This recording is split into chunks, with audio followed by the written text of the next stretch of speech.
I have been growing potatoes organically in my home garden for almost 10 years, but I've found recently that I actually get better harvest when I grow them in raised beds. But this year I want to increase my harvest even more. And to do that, I'm going to be testing certified organic disease-free potatoes compared to what I normally buy at my feed store. What I've been growing for the past 10 years or so are these potatoes that I've gotten from my local feed store. They are very inexpensive. This year they were around 70 cents a pound. So you can get a lot of these seed potatoes for a good price. But you also have the option of buying certified organic and disease-free seed potatoes. Now I'm not gonna lie, these are quite a bit more expensive, but there are clear differences between the two. For one, these potatoes were grown in an organic environment, which I would think would make them even better suited for my garden because I'm growing them organically. These potatoes that I got from the feed store were probably sprayed with chemicals and they got used to being sprayed with that stuff to make them grow well, and these are not. So I'm hoping that they'll be more resilient in my garden. Another thing is these were actually stored at the proper temperature until it was time for them to ship. And so you can already tell that they just started to break dormancy right before I started planting. Whereas these seed potatoes, you can kind of tell they've been growing for a while in my feed store and they're a little bit softer than these are.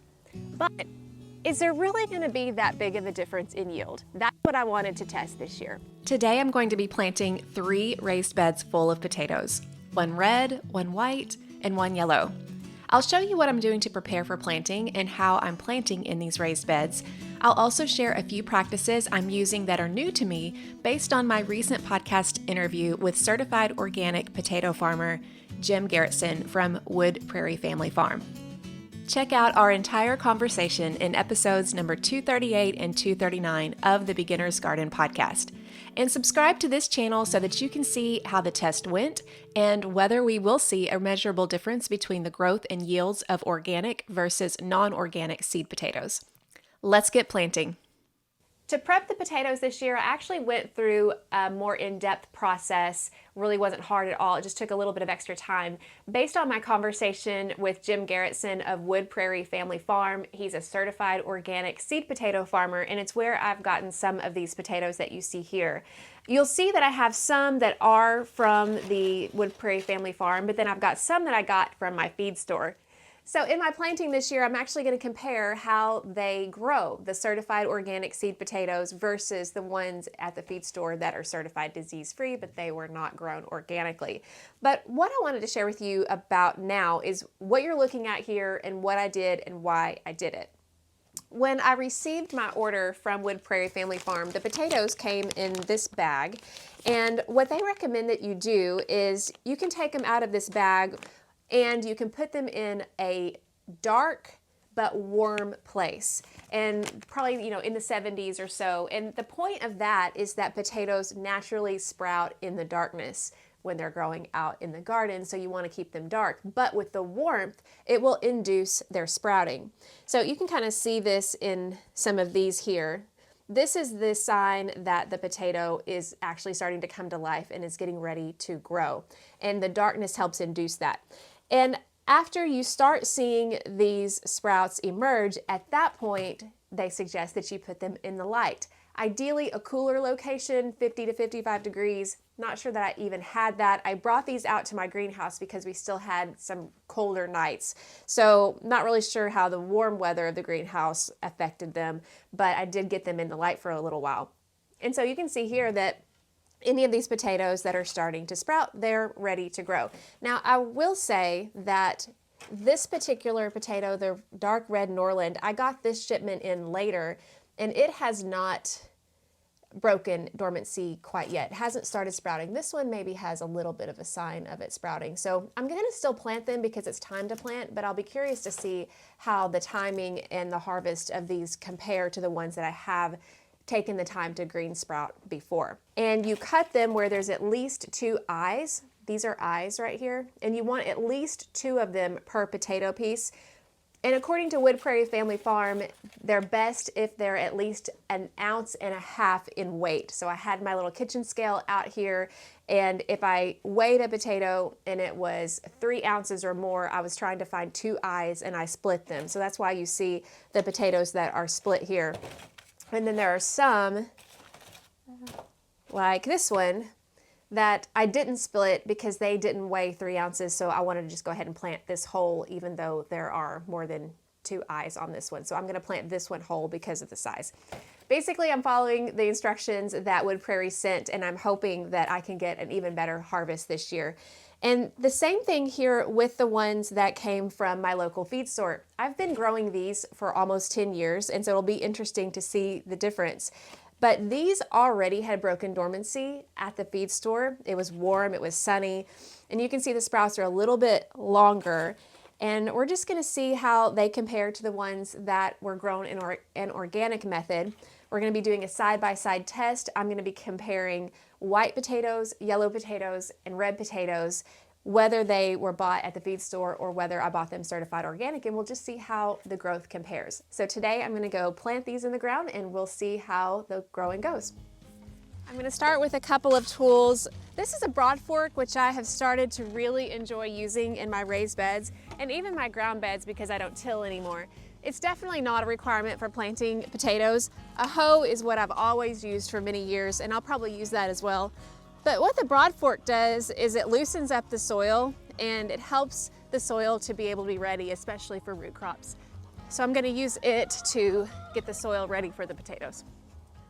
Ahead of planting yesterday, I came in here and I took out any of the weeds that tend to pop up over the winter time. Just wanted to clear it out. And I'm planting these on March the 10th, which is actually the latest I've ever planted potatoes here in Arkansas. But I'm planting them later because in my conversation with Jim at Wood Prairie Family Farm, he said that it's important not to plant potato seeds if the soil is less than 45 degrees. And the soil temperature is measured at 7 a.m., about 4 inches deep, which is the depth of planting potatoes. So this morning I came out here and the soil temperature was 47. 50 is ideal, but we've got some nice spring weather coming up, so I'm pretty sure the soil temperature will warm up pretty quickly. But that's why I wanted to make sure that these beds were ready for me to plant today. And you can see that the broad fork is just loosening up the soil. Again, not necessary. I used a hoe just by itself for years, but I really like using it.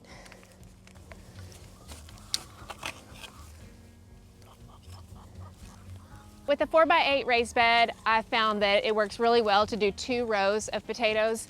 What I'm doing here is I'm just planting my potato furrow.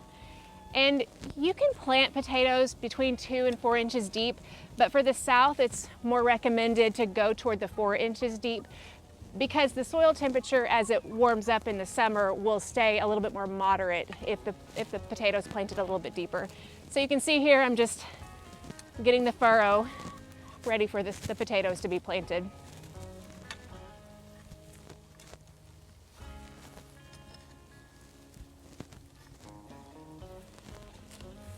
The challenge in a raised bed is definitely keeping all the soil in the raised bed. You don't have this issue when you're planting in the ground, obviously. And you can see how loose this soil is. I've planted in very wet, saturated clay soil, and a lot of times the potatoes will rot. Even though I can already tell the soil is good and high quality, it's had cover crops on it over the fall, and it also has had some extra chicken manure from the fall as well. I'm going to add a little bit of compost just to enhance the fertility a little bit, and also some garden tone, which is a slow release fertilizer that should help out these potatoes as they grow.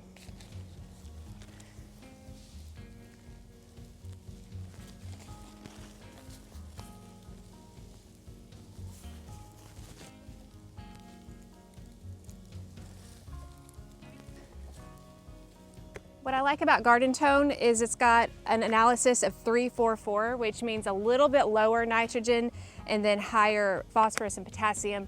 Potatoes love potassium, so this should help. And you can measure this out precisely, but I tend to just add a little bit of a handful when I plant, and it's always been fine. You could probably use more, but with all the extra fertility, I think this will be plenty.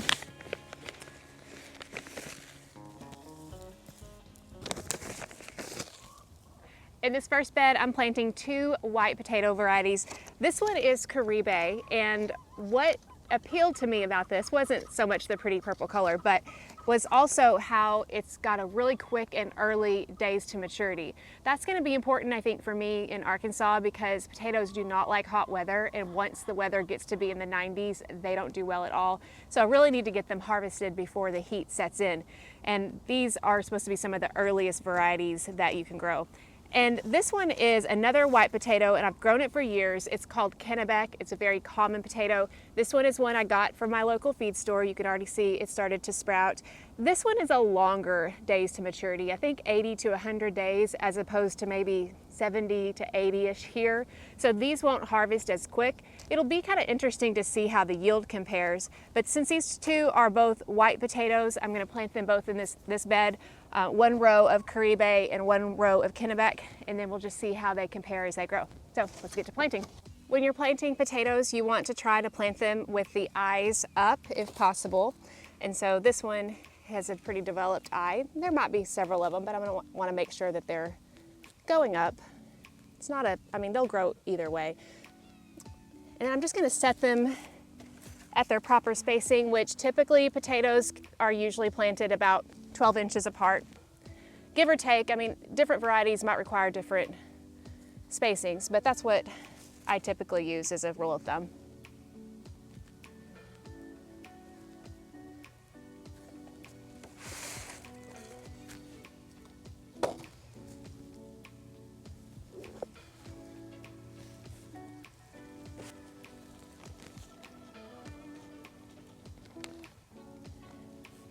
And what I typically do is I'll just barely cover them up. And in a raised bed, instead of hilling them aggressively like I do in my ground beds, which this video above talks about hilling with straw, I'll just barely cover them up. And then as they start growing, then I'll continue to pull this soil on top as they grow. But I'll probably want just a couple of inches on top of each seed potato.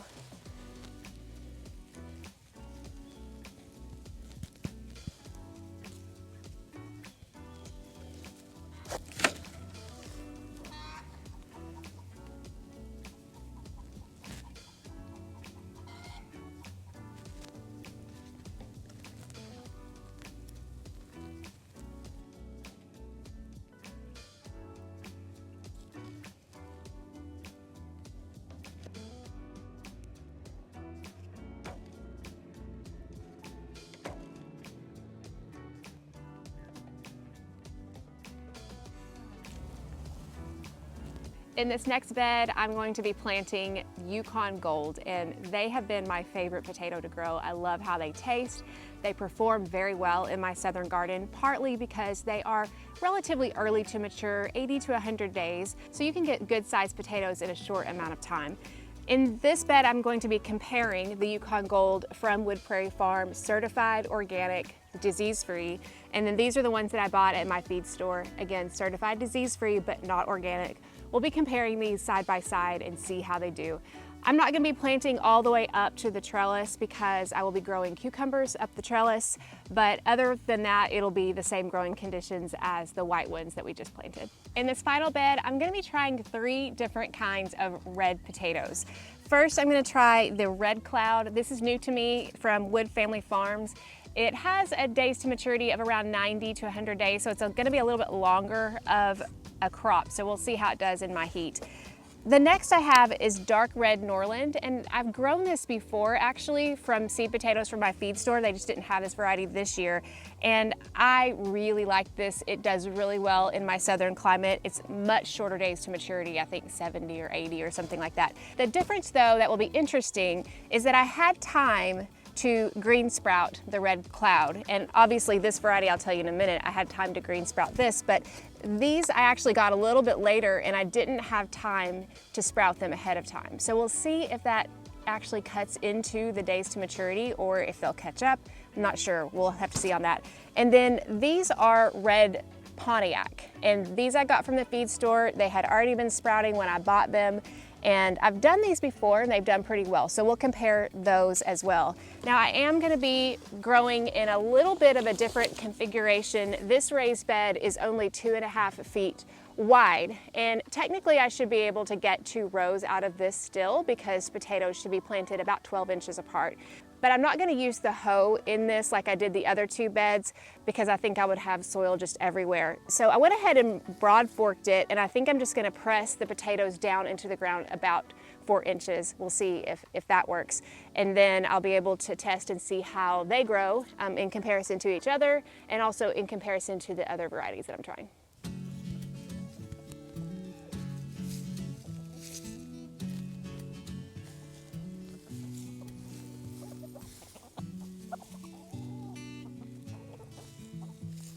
All the planting is done for the potatoes in the raised beds, and just for fun, I will be planting a row in ground beds as well. If you want to keep up with how these are doing, make sure to subscribe to the channel, and I'll be posting updates throughout the season.